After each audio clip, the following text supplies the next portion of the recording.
নমস্কার বন্ধুরা, IND news Bangla চ্যানেলে আপনাদের আবার স্বাগত। তো বন্ধুরা, কৃষক বন্ধু প্রকল্পের নতুন এবং পুরানো সমস্ত কৃষক বন্ধুদের জন্য কিন্তু উঠে এলো এই মুহূর্তে সবচেয়ে গুরুত্বপূর্ণ তথ্য। তো বন্ধুরা, আমাদের মাননীয় মুখ্যমন্ত্রী মমতা বন্দ্যোপাধ্যায় কৃষক বন্ধু প্রকল্পে কৃষকদের আর্থিক সহায়তা করতে কিন্তু বছরে 2টি কিস্তিতে সর্বনিম্ন 4,000 টাকা থেকে সর্বোচ্চ 10,000 টাকা দিয়ে থাকে। তো একটি হচ্ছে খরিফ শস্যের টাকা, একটি হচ্ছে রবি শস্যের টাকা। তো আপনারা 2023 সালের খরিফ শস্যের টাকাটা এপ্রিল মাসে পেয়েই গেছেন। এমনকি রবি শস্যের টাকা ডিসেম্বর মাসের 12 তারিখ থেকে কিন্তু ছাড়া শুরু হয়ে গেছে। তো এর মধ্যে অনেকের কৃষকদের অ্যাকাউন্টে কৃষক বন্ধু প্রকল্পে রবি শস্যের টাকা ঢুকলেও এখনো কিন্তু অনেকের ব্যাংকের অ্যাকাউন্টে ক্রেডিট হচ্ছে। যারা নতুন ভাবে কৃষক বন্ধু প্রকল্পে আবেদন করেছিলেন দুয়ারে সরকার ক্যাম্পে বা সরাসরি মুখ্যমন্ত্রীতে, ওনারা যারা এখনো পর্যন্ত কৃষক বন্ধু প্রকল্পে টাকাটি পেয়েছিলেন না, ওনাদের কিন্তু স্ট্যাটাসে অ্যাপ্রুভ হওয়ার সাথে সাথে কিন্তু ট্রানজাকশন স্ট্যাটাসে অ্যাকাউন্ট ভ্যালিড এই অপশনটি আসার পরেই আপনারা আপনাদের ব্যাংকের অ্যাকাউন্টে টাকাটি পাচ্ছেন।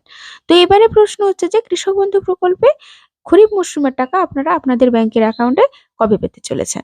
এমনকি আপনাদের মধ্যে অনেকে আমাকে যারা কমেন্ট করেছেন, আপনারা নিশ্চয়ই স্ক্রিনে দেখতে পাচ্ছেন যে আমাকে একজন দাদাভাই কমেন্ট করেছেন যে উনার কিন্তু 1 একরের থেকেও বেশি জমি। তো উনার যেহেতু 1 একরের থেকে বেশি জমি, তো উনি বছরে 10,000 টাকা পাওয়ার কথা, কিন্তু তিনি অর্ধেক পাচ্ছেন, তিনি 5,000 টাকা করে পাচ্ছেন। তো এটি কি জন্য হচ্ছে? এই সমস্যার সমাধান আপনি কি করে করবেন? চলুন আজকের ভিডিওতে আপনাদের সরাসরি আমি প্রমাণস্বরূপ দেখাবো। তো আপনারা কি করলে এই সমস্যার সমাধান হবে। তাই বন্ধুরা, ভিডিওটি জানতে হলে অবশ্যই কিন্তু ভিডিওটিকে শেষ পর্যন্ত দেখতে হবে। আশা করছি আজকের এই ভিডিওটি আপনার উপকারে নিশ্চয়ই আসবে। তাই ভিডিওটির সাথে থাকুন। আর যদি ভিডিওটি ভালো লাগে অবশ্যই কিন্তু একটি ছোট্ট লাইক দিয়ে চ্যানেলটিকে সাবস্ক্রাইব করে নিতে ভুলবেন না। আর যারা আমার চ্যানেলটিকে আগে থেকেই সাবস্ক্রাইব করে রেখেছেন তাদের জন্য অসংখ্য ধন্যবাদ। তো বন্ধুরা, আপনারা যখন কৃষক বন্ধু প্রকল্পের স্ট্যাটাসটি ওপেন করেন তখন নিশ্চয়ই আপনাদের নিচে এইরকম একটি নম্বর দেখা যায়। দেখবেন বন্ধুরা, একটি নম্বর লেখা আছে, তার উল্টো দিকেই দেখবেন হোয়াটসঅ্যাপের চিহ্ন দেওয়া আছে। অর্থাৎ হোয়াটসঅ্যাপ অ্যাপের যেরকম একটি চিহ্ন থাকে সেরকম একটি চিহ্ন দেওয়া হচ্ছে। অর্থাৎ এটি হচ্ছে কৃষি বিভাগ থেকে এই নম্বরটি দেওয়া হয়েছে। তো আপনাদের যদি কোনো রকম ভাবে সমস্যা থাকে তাহলে এইটাতে যাতে আপনারা তথ্য পেতে পারেন, ওই জন্যই কিন্তু আপনাদের এই নম্বরটি দেওয়া হয়েছে। বন্ধুরা, যেহেতু আমি আগে থেকেই সেভ করে রেখেছিলাম, তাই কিন্তু আমাকে এই বাংলা কৃষি শস্য যোজনা বলে এই লেখাটি কিন্তু দেখাচ্ছে। আপনারাও চাইলে আপনারাও আপনাদের মোবাইলে এই নম্বরটি সেভ করে রাখতে পারেন। তো চলুন বন্ধুরা, কৃষি বিভাগে সরাসরি আমরা যোগাযোগ করি। তো এর আগেও আমি চেক করেছি, কিন্তু আপনাদের সরাসরি এখন চেক করাতে চাইছি। প্রথমে হাই লিখে প্রথমে পাঠালাম, তার সাথে সাথেই দেখবেন একটা এসএমএস চলে আসবে। দেখুন বন্ধুরা, চলে এসেছে। এবারে আমি ইংলিশে বটনে ক্লিক করলাম। দেখুন এবারে কিন্তু আবার কৃষি বিভাগ থেকে আমার একটি এসএমএস এলো। এবারে কিন্তু আমাকে স্কিম দেখাবে, অর্থাৎ আমি কোন স্কিমটি নিতে চাইছি, কৃষক বন্ধু না শস্য বীমা।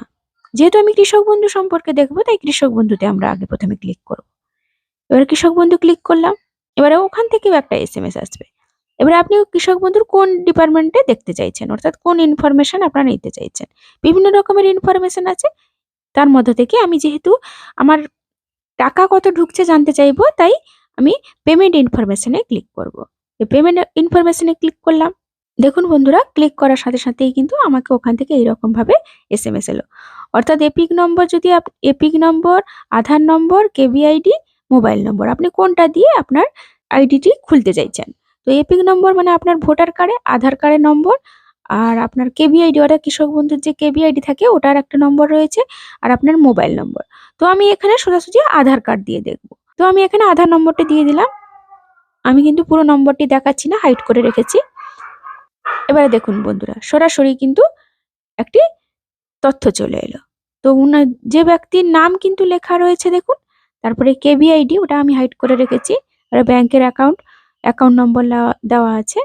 তারপরে দেখুন আন্ডার কৃষক বন্ধু নতুন স্কিম, অর্থাৎ নতুন কৃষক বন্ধু প্রকল্পে ইনি কিন্তু আবেদন করে। তো উনি কিন্তু 2021 সাল থেকে পেয়ে চলেছেন। তো দেখুন বন্ধুরা, 2021 সালে উনি পেয়েছিলেন জুন মাসে, 2021 সালে রবি শস্য পেয়েছিলেন ডিসেম্বর মাসে, তারপরে 2022-এ খরিফটা পেয়েছিলেন জুলাই মাসে, আর আপনার রবিটা পেয়েছিলেন জানুয়ারি মাসে। এবারে 2023-এ দেখুন এপ্রিল মাসে উনি খারিফ শস্য টাকাটি পেয়েছিলেন, আর রবি সিজনে উনি কিন্তু ডিসেম্বর মাসে 18 ডিসেম্বর কিন্তু উনি পেয়েছেন। 12 ডিসেম্বর থেকে টাকা ছাড়া শুরু হয়েছে। তো যদিও বা সবার ব্যাংকের অ্যাকাউন্টে একই দিনে ঢোকে না, সময় লাগে। যেহেতু এনইএফটি এর মাধ্যমে দেওয়া হয়, ওই জন্য কিন্তু একটু সময় লাগে। তো বন্ধুরা, উনার কিন্তু 1 একরের থেকে বেশি জমি, তাই কিন্তু উনি বছরে 5,000 টাকা করে মোট 10,000 টাকা পেয়ে যাচ্ছেন। তো ওরা কিন্তু এগ্রিকালচার ডিপার্টমেন্ট অফ গভর্নমেন্ট থেকে দেওয়া হয়েছে এই এসএমএসটি। তো বন্ধুরা, যে দাদাভাই কিন্তু আমাকে এসএমএসটি পাঠিয়েছেন যে উনি কিন্তু 10,000 টাকার বদলে 5,000 টাকা করে পাচ্ছেন প্রতি বছরই। তো আমি উনাকে বলব যে আপনি ওই কৃষক বন্ধুর যে নম্বরটি দেওয়া হেল্পলাইনের নম্বরটি রয়েছে ওখানে কিন্তু আপনি ফোন করে জানতে পারেন বা আপনি সরাসরি কিন্তু বিডিও অফিসের কৃষি দপ্তর অফিসে গিয়েও আপনি যোগাযোগ করতে পারেন। কেন আপনার 2 একরের জমি রয়েছে অথচ আপনি বছরে 5,000 টাকা করে পাচ্ছেন। তো বন্ধুরা, আজকের ভিডিওটি এই পর্যন্ত। যদি আপনাদের আরো কোনো রকম ভাবে তথ্য জানার থাকে অবশ্যই কিন্তু কমেন্টসে লিখে জানাতে ভুলবেন না। ধন্যবাদ।